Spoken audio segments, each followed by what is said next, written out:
Bonsoir, dames et messieurs, et bienvenue à cette session d'information sur la télévision de la famille. C'est un réel plaisir pour nous de feuilleter les pages de ce journal avec vous. Sans transition aucune dans le vif du sujet, donc, parlons de la rentrée des classes à l'école biblique des Assemblées de Dieu de Koubri. En ce premier jour de rentrée, c'est la peur pour les débutants, la joie pour les plus anciens, et voilà qui se retrouvent. Qu'à cela ne tienne, les 390 pensionnaires de cet institut de formation biblique sont présents pour s'équiper pour la moisson. Il est 7h30 à l'école biblique des Assemblées de Dieu de Koubri et Beka. Au son de la cloche, les derniers arrivants hâtent les pas pour rejoindre leur salle de classe. Après les salutations d'usage avec le corps enseignant, le directeur, le Dr Jephté Sawadogo, fait un tour d'horizon des classes pour souhaiter la bienvenue, procéder à quelques présentations et encourager les étudiants au travail et à l'excellence. Des propos venus comme des bouffées d'oxygène c'est pour bien vrai certains, à l'image de Bernard Sango venu des Abrés qui y fait ses premiers pas. C'est bien vrai qu'on vient d'arriver, il y a la peur, il faut le dire, il faut le si bien dire, mais avec tout ce qu'on nous acquiert comme le début quand on regarde, on a si bien commencé par la méditation, la prière. Donc ça montre réellement qu'on sera bien formé par la suite et que la volonté de Dieu va se réaliser sur le terrain. Contrairement aux novices, pour les étudiants de la deuxième ou encore de la troisième année, cette rentrée, symbole de retrouvailles, était teintée de joie et de désir d'achever l'année pour ainsi décrocher le précieux sésame. Je suis très content de reprendre les cours ce matin parce que vraiment vivre avec le Seigneur dans l'enseignement qui nous donnera d'être vraiment en communion avec notre Dieu, c'est très magnifique. Je suis très content et je ne suis pas le seul, c'est toute la classe. Une joie partagée au sein du corps enseignant. Avec beaucoup d'émotion, beaucoup de joie, parce que pour moi ça a toujours été un privilège de venir dans ces lieux et puis de donner des cours. Donc, quand j'ai vu le nom ce matin, j'étais très content parce qu'on voit qu'il y a la vie dans cet établissement-là. Ils reviennent maintenant pour la fin. Je pense qu'il n'y a pas qu'une joie de pouvoir terminer les études. Et leur objectif principal, c'est de pouvoir terminer leurs études pastorales afin de pouvoir servir le Seigneur. Malgré le contexte sécuritaire délétère qui prévaut au Faso, l'école biblique de Koubri enregistre cette année un nombre important d'inscrits. 380 élèves comme ça, alors, qui sont dans les classes. Bon, nous avons deux sections. Il y a la section française comme la section maoré. Et compte tenu du contexte actuel dans lequel nous vivons, il se peut qu'il n'y ait pas assez d'engouement. Mais nous nous trompions parce que les gens sont venus nombreux et nous avons dû même trier et laisser repartir certaines personnes. Donc, en tout cas, malgré la situation, le contexte n'a pas joué négativement sur notre effectif. Eu égard à la qualité de la formation, les étudiants accourent des différentes régions du pays pour y prendre part. De 1952 à 2024, l'école fait peau neuve. De nombreuses prouesses ont été certes réalisées, mais des défis demeurent. Il y a aussi le défi de la santé quand vous rassemblez autant de personnes avec leurs familles. Alors, ça fait que parfois, ce n'est pas facile. Il y a des cas de maladie, mais Dieu nous a toujours soutenus et nous croyons encore que cette année-là, il va le faire. Et en tout cas, c'est ce que ça fut l'objet de notre prière aussi, pour que Dieu nous aide à relever ces différents défis. Alors, l'un des défis majeurs, c'est au niveau du jardin. Cette année, le village de Koubri a décidé qu'à partir de février, alors qu'on n'utilise plus l'eau du barrage parce que chaque année ça s'achète et on veut trouver donc des moyens pour pouvoir arrêter ce processus-là. Alors donc notre défi c'est de trouver de l'eau extra alors pour pouvoir permettre à nos étudiants de continuer leur jardinage même s'ils ne doivent pas utiliser l'eau du barrage.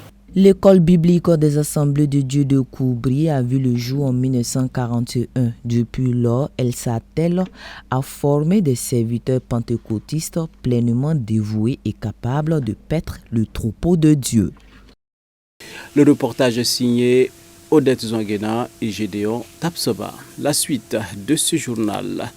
Le pied-beau est une malformation congénitale. S'il n'est pas traité à temps, il provoque un handicap grave et permanent. La bonne nouvelle nous vient de l'hôpital Chifra et son partenaire Upworld qui traite le pied-beau gratuitement au grand bonheur des parents et surtout des enfants.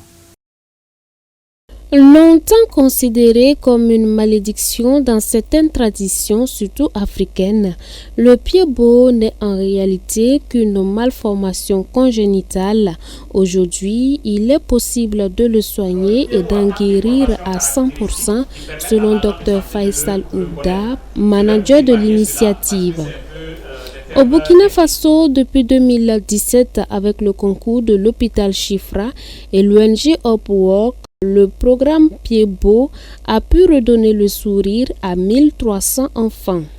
Ce projet a pour but de détecter et traiter gratuitement tous les enfants qui naissent avec le pied-beau congénital au Burkina Faso. Alors il faut dire que nous avons commencé humblement avec des dizaines d'enfants, mais à ce jour nous avons pu détecter et traiter gratuitement plus de 1300 enfants.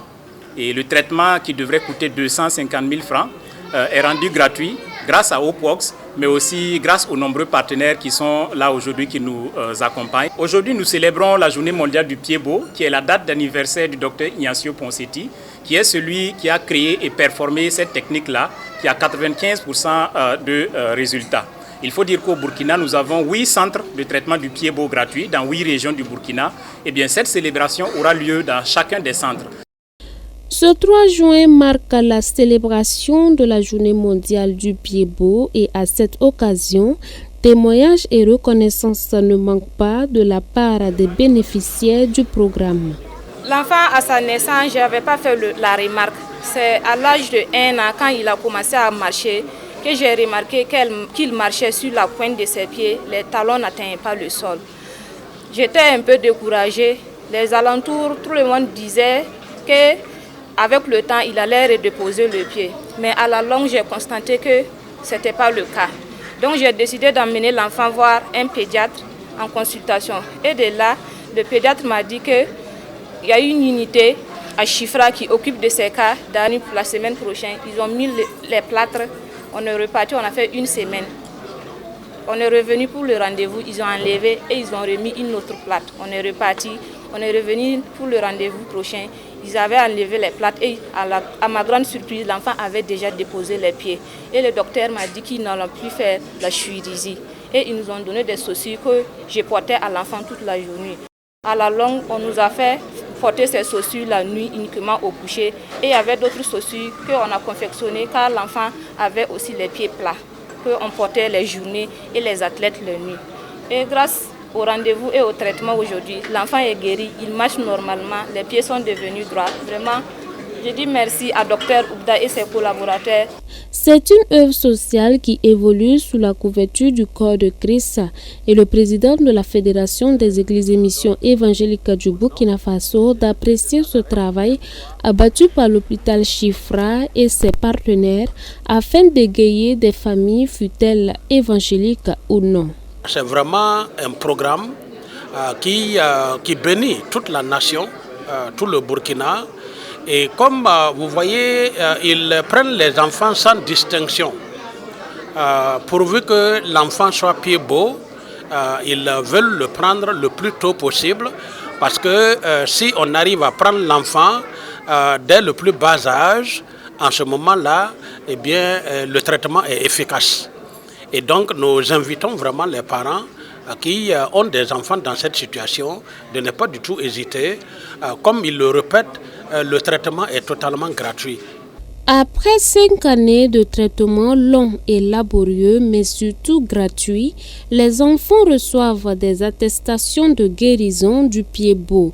Maladie négligée ou oubliée selon le docteur Oubda, le pied beau peut évoluer vers le handicap s'il n'est pas rapidement pris en charge.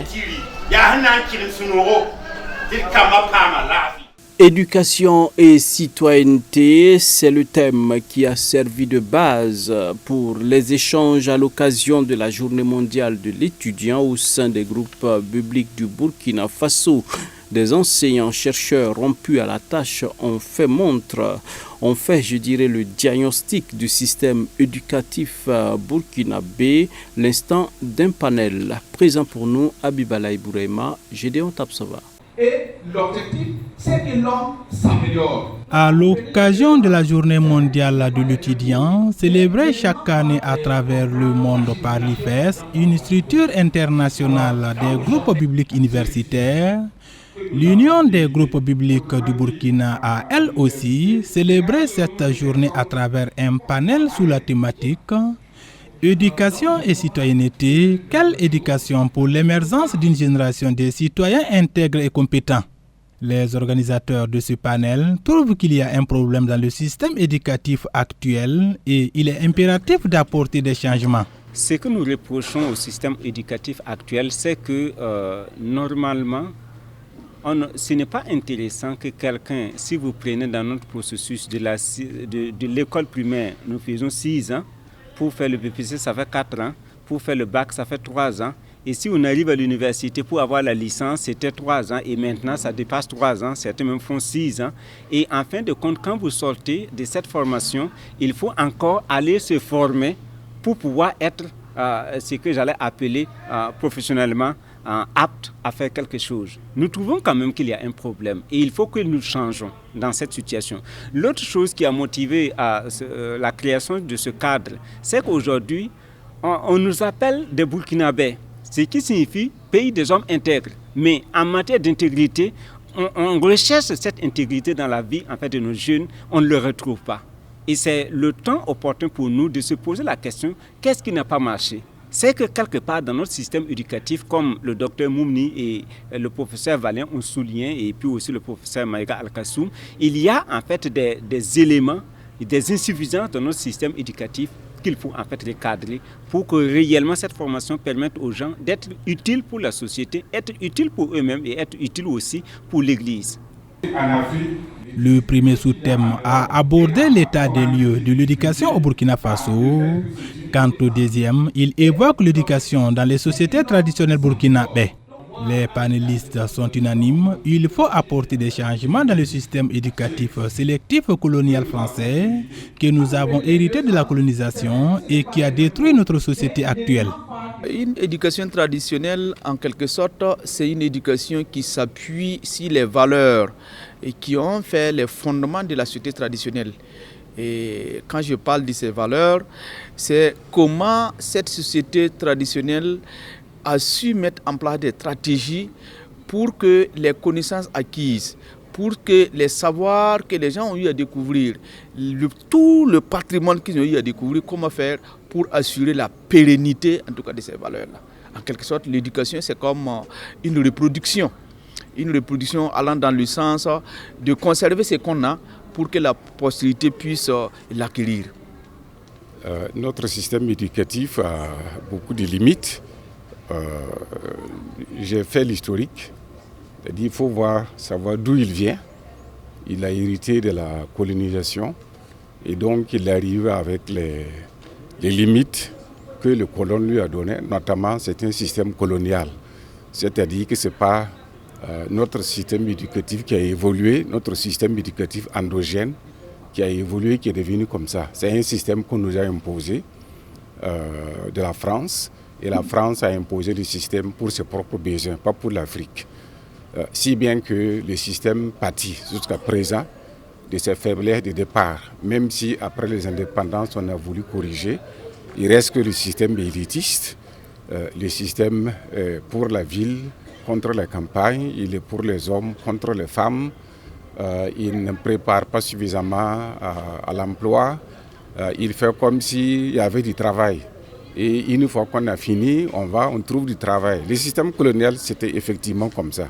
Maintenant, ce n'est plus le cas. Il y a quelquefois 6 000 emplois dans l'année pour 1 million de candidats. Comprenez qu'il faut changer le système, il faut changer sa logique, il faut changer ses objectifs. Or, ce n'est toujours pas le cas. C'est là quelques défauts de notre système éducatif. Pour le secrétaire général du l'UGBB, cette journée mondiale de l'enfant, en plus d'appeler à la réforme de notre système éducatif, est aussi un cadre pour l'UGBB de rendre une action de grâce à Dieu. Oui, et la journée mondiale de l'étudiant est une journée organisée par l'IFES au niveau international et nous sommes engagés avec les autres pays pour célébrer cette journée mondiale de l'étudiant, pour prier ensemble afin que Dieu recherchait un sanctuaire, pour être un sanctuaire, nous arrêter et reconnaître que l'Éternel est Dieu. L'Éternel est Dieu dans tout ce qu'il fait, dans tout ce qu'il est, y compris dans le domaine de l'éducation. Nous avons un Dieu qui veille. Et c'est pourquoi aujourd'hui nous pouvons parler, réfléchir sur l'éducation et le contextualiser. À cette rencontre de la Journée mondiale de l'étudiant, le troisième et dernier panel a été développé par l'ex-ministre de l'Enseignement supérieur, le professeur Alkassoum Maïga. Et c'est tout pour ce soir, dames et messieurs. Merci de nous avoir suivis. Nous vous souhaitons une excellente soirée en compagnie des programmes de la télévision, de la famille. Rendez-vous demain pour d'autres informations. Dieu vous bénisse abondamment.